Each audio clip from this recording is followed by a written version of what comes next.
Nag-review ka ba? Hindi. Pagod kasi ako gabi. May exam pa tayo mamaya. May notes ba kayo? Ikaw! Daniel! Daniel! Daniel! Mas mapapakiramdam mo? Resist na! Tara, sabi na tayo kumain.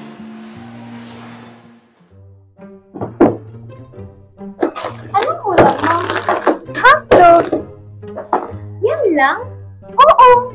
Hindi ka ba malakas kumain? Malakas! Ano yan? Munggo, pati itlog. Kumakain ka niya? Oo, ikaw. Hindi. Bakit? Hindi naman masarap yan eh. Alam mo ba, mas madami kang makukuhang nutrients kaysa dyan? Tulad nitong munggo, with vitamin K, D, E, at fiber. Vitamin K, para sa bone health and to keep our heart and brain healthy. Vitamin D, kasama ng calcium, pampatibay ng buto. Vitamin E, pampakinis ng skin, pampalinaw ng mata, palaban sa sakit at pampalakas ng immune system.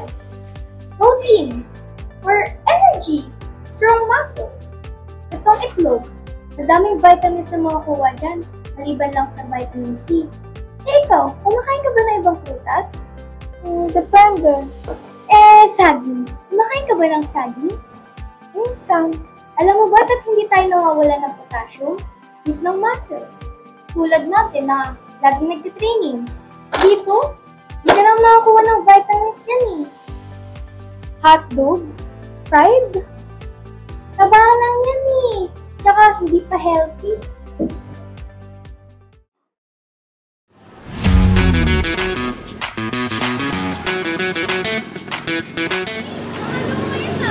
Baga mo nagising at basta di okay na ang pakiramdam. Hindi naman sakit katawan mo sa training.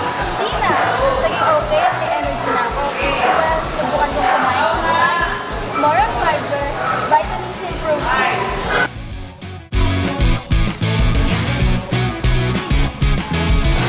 Pag-usapan naman yan natin yung presentation namin sa iyo.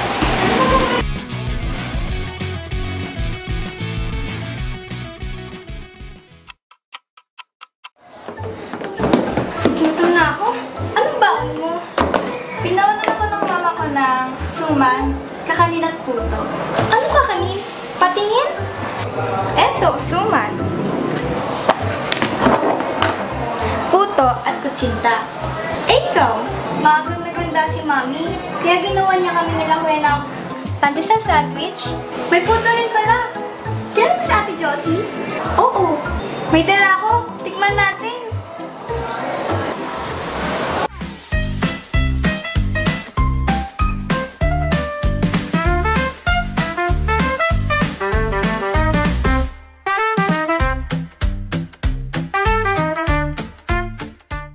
Busog na busog ako.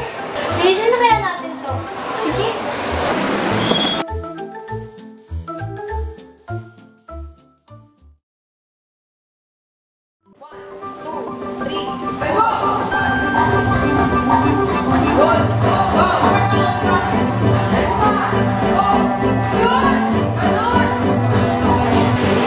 Uy, tara na. Kahit saan na kayo magkukakain na tayo. Hindi na kayo.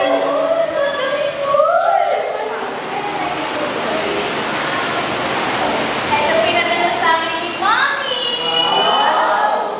Ito sa atin, chicken! Hulaan nyo, kumakain na ako ng gulay! Wait, para di na tayo maabala, lahat ba ng bawat at drinks nyo, dala nyo na ba? Oo! Busin natin lahat ng pagkain, tsaka dahan-dahan lang yung pagkain para madali tayo makapag-ipit mamaya. Okay? Sige.